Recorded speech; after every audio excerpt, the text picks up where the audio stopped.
To say that I'm obsessed with personal finance is an understatement, but I've struggled to find someone I can relate to who can provide sound money advice, partly because in generations past, my culture has frowned upon these types of discussions.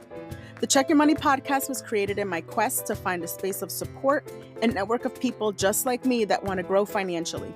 I'm excited to share ways you can improve your current and future financial health, set and meet money goals, and even plan for retirement in this ever-changing economy. I hope that by the end of this episode, you'll say to yourself at least once, I need to check my money today.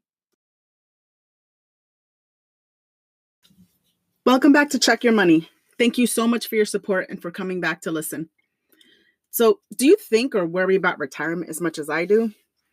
When I think about retirement, for the most part, my frame of reference are people who have managed to make Social Security benefits work somehow. Unfortunately, it's meant living with their adult children or living in low-income housing with state benefits or having their adult children help them make ends meet. This is a reality for most, and it's why I've always been obsessed with saving for retirement.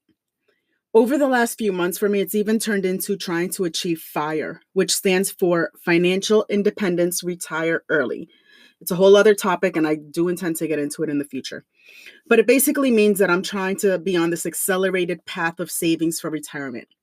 And while part of my reason is that, hey, who doesn't want to retire early? The other part of it is that I'm divorced, which in my opinion, and according to statistics, puts me at risk for having to depend on my kids if I don't plan carefully enough. I know plenty of people who aren't concerned about saving for retirement, or at least not as concerned as I am. So like I said, I'm divorced. I was married for 17 years, and not being married now makes me even more paranoid about it. I really don't feel like I'm going to be able to make ends meet when I retire if I don't plan. While I'm still young and hope that I don't retire alone, I plan as if I am. It's my version of plan for the worst, hope for the best. The decline in marriage rates creates concerns for women's retirement security because there's a correlation between marital status and economic status for women. Unmarried women, on average, have fewer economic resources than married women, aka less money. Near or nearly retired unmarried women are 3 times more likely to be poor, whatever this study's version of poor is, and have lower household income and net worth than married couples that are the same age.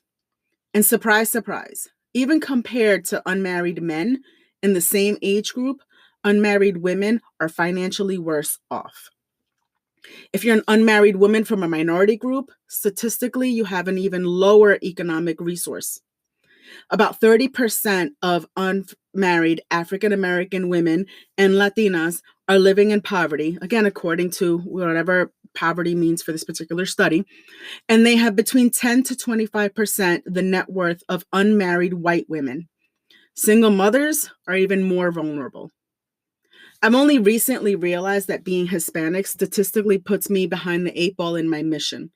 I'm not alone in fearing that I'm going to outlive my savings. As a person of color, I face an even greater risk because the wealth and pay gap we face as a whole. By being aware of this, I can focus on preparing accordingly. I'm going to explore this a little bit, but the bottom line is the reason is simple. Number 1, math, and number 2, financial literacy. The Bureau of Labor Statistics estimates that the average retired household spends nearly $49,000 per year. I know a few people on Social Security, and their checks are around $1,200 a month.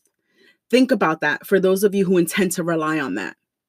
Sure, there are government resources available to help, but I can't imagine trying to live on $1,200 a month between rent, car insurance, food, gas, and entertainment, or maybe even trying to visit my kids wherever they end up living in the future. Let me give you a little insight as to what you can expect from Social Security. They take your top 35 earning years, add it up, and divide by 420, which are the number of months in 35 years.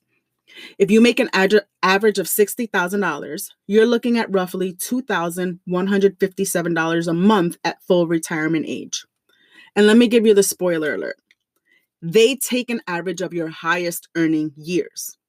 If you have 20 years of $60,000 and the rest with no reported income, meaning no W-2 income, no like other kind of reported income. Like if you're getting paid under the table, that's not going to count. Okay. So they're putting in zeros for those missing years to come up with your average. You can go on ssa.gov/retire for way more details on this and to check out the calculator to see where you might fall. But this is why you need to take advantage of your prime earning years. What you lack in income and wealth during your working years translates into a much greater risk of financial insecurity in retirement. All right, let's get into it. The issue I learned while creating this content that blew my mind. According to a study from 2016, white families had $130,000 more, or 6 times more, in average liquid retirement savings than Black and Hispanic families. In 2013, the average white family had more than $130,000 in liquid retirement savings, which is cash in accounts such as 401ks and 403bs, which are employer-sponsored retirement plans. Again, I'll get into this a little bit towards the end. And IRAs, which is one that you open with no employer association, versus $19,000 for the average African American. So that's 130 versus 19. Hispanic households with either a 401k or an IRA tend to have significantly lower accumulated balances than all households with an account. For example, between $50,000 and $75,000 in income, the average balance for all households was more than $58,000. The average for Hispanics was under $23,000. Think about how far you can get with that these days and for how long. Older Hispanics are less likely to trust financial markets. We tend to hold on to money and invest in tangible things that one can touch, see, and manage, like real estate and cars. Apparently, Black and Hispanic families have less access to retirement saving vehicles and lower participation when they do have access, roughly 40%. Only 1/3 of Black families have any assets in retirement accounts, while fewer than 30% of Latino families have retirement accounts. 40% say that paying down debt is a higher priority than making retirement contributions. That's making it necessary to rely on programs that aren't meant to support an entire household. According to the National Committee to Preserve Social Security and Medicare, close to 50% of African American households rely on Social Security for 90% of retirement income. 1 in 3 rely on it as a sole source of retirement income. And that's partly why, for households 70 years or older, African American homes are having to rely on earning more income by working part-time to cover 38% of household expenses compared to 32% of the calculation. So, and then like I said, it's a matter of math. So if a higher earning person and a lower earning person are both contributing 5%, that's a total different actual amount of money, right? And this is why making sure you're earning the most you can so you can have a higher base from which to save is so important. Those with low income save a smaller fraction as well. I know it sounds crazy to take money away from the little you're making now for later, but I'm going to show you why you might actually be able to afford to do this. Oh, and we live longer. According to official projections, Hispanics have a higher life expectancy than other Americans. At age 22, for example, Hispanics have a life expectancy of 60 years, 3 years longer than white non-Hispanics, and more than 7 years longer than Black non-Hispanics. At age 65, Hispanics have an expectancy of 21 more years. Again, significantly longer than non-Hispanics. Shoot, my grandmother lived till she was like 95 or something like that. This reinforces the need for accumulated assets in order to live comfortably throughout retirement. I've talked about using financial mentors in my past episodes. This is so very important because research shows that our attitudes, our savings, risk preferences, and investment choices are usually learned or mimicked from our parents. So you need a network to get your knowledge, skills, and understand your opportunities related to saving or even basic understanding of financial matters. There's no shame in seeking this out. How else can you grow if you don't have someone you can access to ask questions of and stuff? The sooner you can increase your financial literacy, the sooner you can start having a positive effect on your retirement income. Once you're introduced to financial institutions and financial terminology and given an opportunity to make financial decisions, it may help you overcome barriers, either informational or psychological, that have historically existed in our culture. And why should you save for retirement? Well, do you want to have to work forever? I mean, if you want to, that's cool. But do you want to have to, is my question. Listen, the best way to save for your retirement is to use an actual retirement account. Because one, taxes, and two, growth potential. The types of accounts are traditional or Roth IRA, 401k, simple IRA, 403b, or 457b. It all depends on the type of place you work for or if you open one on your own. With the exception of the Roth IRA, these are generally tax deductible contributions, meaning you don't pay taxes on it now, and tax deferred earnings. So whatever it grows, you don't pay taxes on right now either. But again, this is all depending on your actual tax situation. So if you're in a 25% tax bracket and make $100,000, for example, and you contribute $10,000 a year to one of these plans where it's tax deductible now, that's $2,500 less that you have to give Uncle Sam. It's like that money never came in, except that it did, and it's in your retirement account. Had you kept the $10,000 and not contributed to, let's say, your 401k, guess what? You don't actually get to keep $10,000. $10,000 is not coming home with you. You get to keep $7,500 because you had to pay taxes on that money. This can get a little complicated, but I always tell people start with a low contribution percentage, like 2 or 3%, and then see how it affects you and then take it from there. And you'll see that, let's say you're contributing 5%, that's actually not 5% you're missing because you're not getting taxed on it. Like I said, it can get a little tricky. So it's really just kind of trial and error with that. Start low and then just kind of go from there, like I said. So these accounts are protected from bankruptcy. And you have a child that's going to college, they're protected against counting against you as an asset, meaning it's like you don't have that money, right? They don't count your retirement as something that you have available to you to pay college tuition. I haven't gotten into that topic here yet, but I definitely plan to because that's a big one. The difference between a traditional IRA and a Roth IRA is that with a Roth IRA, the money you invest comes from after-tax income. Let's just say that you contribute to it with your spending money. With a traditional IRA, what you put in comes from pre-tax income, which makes it a little less painful to save now, but it means you'll have to pay taxes on it when you take the money out down the road. So the traditional IRA provides tax deferred investing, meaning that money, like I just said, that you contribute will be taxed later on, but it's also after your money has grown. There's a bunch of rules as to whether you can contribute to either of these and whether it's tax deductible right now. So if you have access to a 401k at work, then you can't contribute to the traditional IRA. If you make too much money, then you can't contribute to the Roth IRA. I could get into the nitty-gritty, but honestly, that's just the simple answer. If you'd like to reach out to me and have me get a little deeper into this for you based on your personal situation, honestly, I'd be glad to because it really can get a little hairy. So let's just say you're trying to decide between either, the traditional IRA or 401k, assuming you've contributed up to your employer match, don't lose that free money, which I'll talk about in a bit, or the Roth IRA. The big question to ask when deciding between the two of these options is this: is my current tax bracket higher or lower than it will be when I start using this money? You may not know the answer, so it's a gamble. And there's really no real wrong answer. Personally, I need the tax deduction right now because I don't have enough other deductions and I'm trying to lower my today bill, but that's me. If you listen to my third episode about being an imposter, I talked about doing your research in order to arm yourself to negotiate your salary.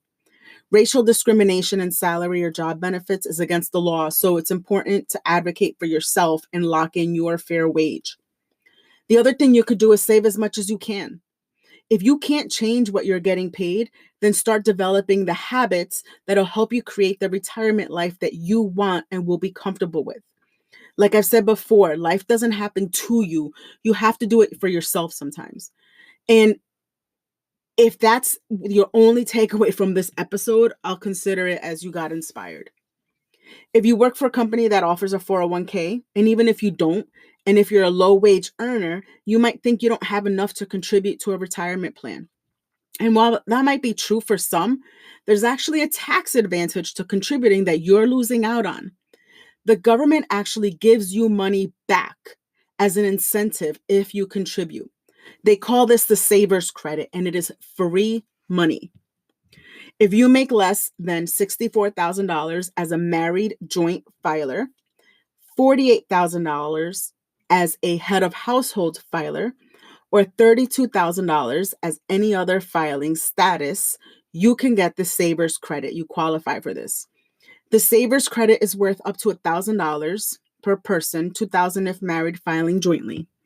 It's a credit, so it's different than a deduction. So let's just say you're eligible for the $1,000. If it was a deduction, then this would decrease your taxable income by $1,000. Meaning, if you owe 25% of taxes on $30,000 of income, that's $7,500. If this was a deduction, then you would owe 25% on $29,000, which comes to $7,250. I know this is a lot of math, and I'm really sorry, but you can't talk about taxes without math. But so anyway, this is a credit, which means it's dollar for dollar. That means that instead of the $7,500, it's now $6,500. It's also not refundable, which means that if for some reason you don't have to pay any taxes, then you actually don't get the $1,000. The credit's available to you if you contribute to a traditional or Roth IRA, 401k, simple IRA, SARSEP, 403b, or 457b plan. As of 2018, contributions to ABLE accounts, which are tax advantage savings accounts for people with disabilities and their families, are also eligible. You might be eligible for 50%, 20%, or 10% of the maximum contribution amount, depending on your filing status and adjusted gross income. So the math here is fairly simple. The credit is worth 50, 20, or 10%, like I said, of $2,000, or $4,000 if you're married filing jointly. Basically, depending on your AGI that I just talked about. Assuming your earnings haven't changed much, if you look at your tax return from last year, you can find this number there.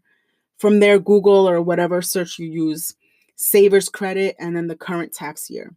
Then check the chart for your filing status, your AGI, and you'll be able to see what percentage credit you qualify for.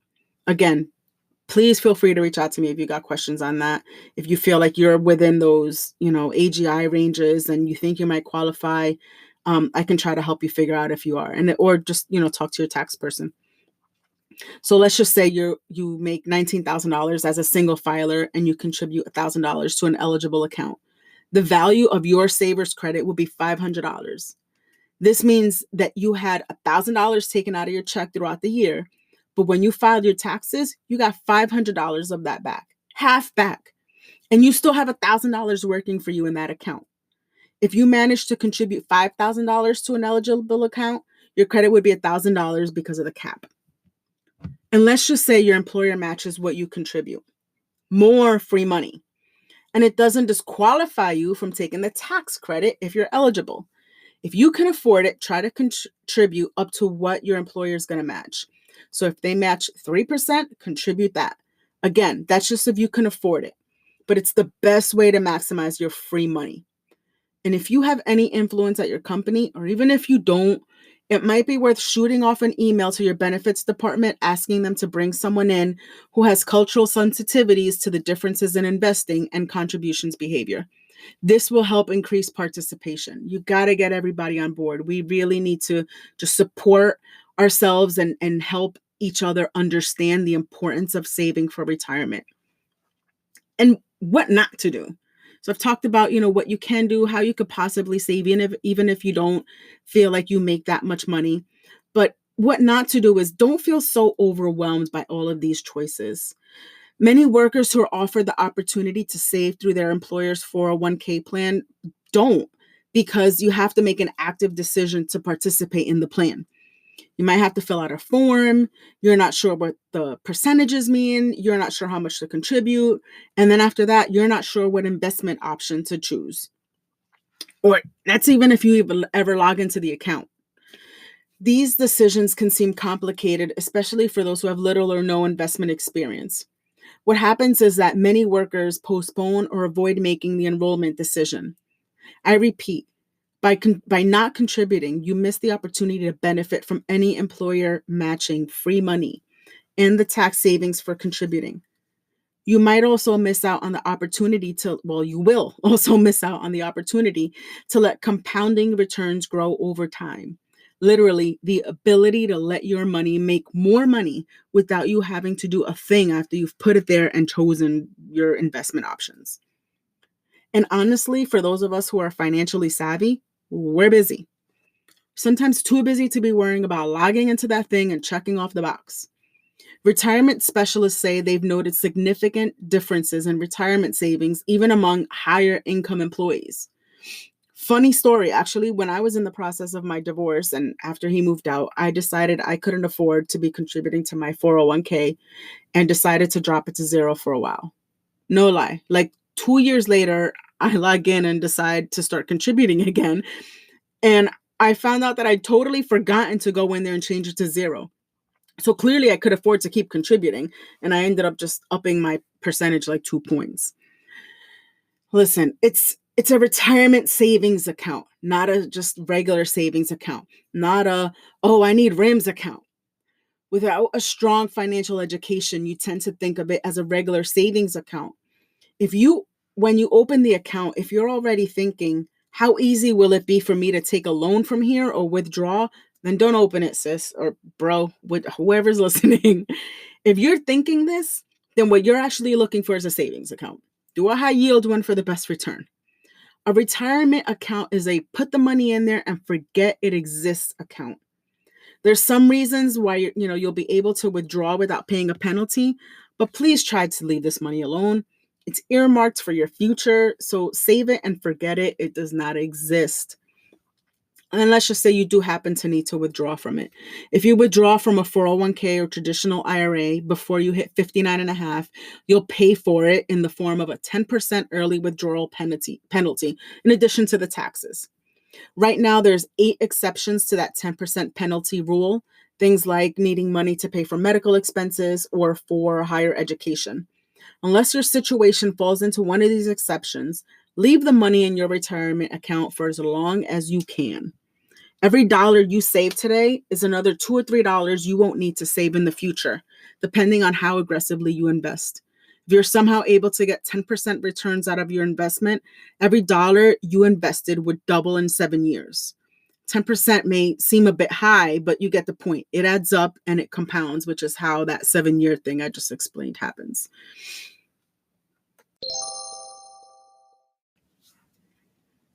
Check your knowledge. If you've noticed people like myself posting about you have until July 15th to make your 2019 IRA contribution, and you're wondering what that's about, considering we're in 2020, let me explain. When you contribute to your IRA, you actually get until tax filing day, even if you've already filed your taxes, to make a contribution. So usually you have until April 15th of the following year to make a contribution for the year before. You may think it doesn't matter, but there might come a time when you make too much money to contribute at all. Leaving the door open gives you a little more wiggle room. It'll basically give you an extra year. Generally speaking, if you haven't maxed out the year prior, you should probably choose that when making your contribution. If you want to know about your specific tax situation and what you should pick, you should consult with your tax professional.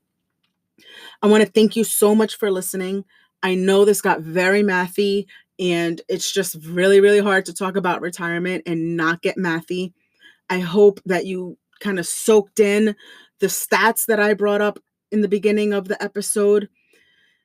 You do not have to be a statistic. We do not have to repeat the past, the history, and be a part of what has traditionally happened in our culture.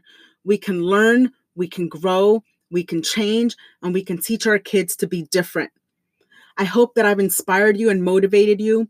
My goal is that at some point during this episode, you said to yourself at least once, I need to check my money today. You can find me on Instagram at checkyourmoney_podcast and Facebook at checkyourmoney. Hasta la próxima. Till next time.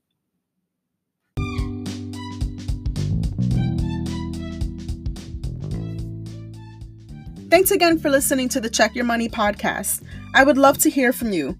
You can email me feedback at norma@checkyourmoney.today. And remember to subscribe, follow, and rate at Apple or Google Podcasts or wherever you're listening. Also, if you can, please leave a review if you're enjoying this podcast. It's the easiest way to help it grow and be able to help continue to motivate and inspire others.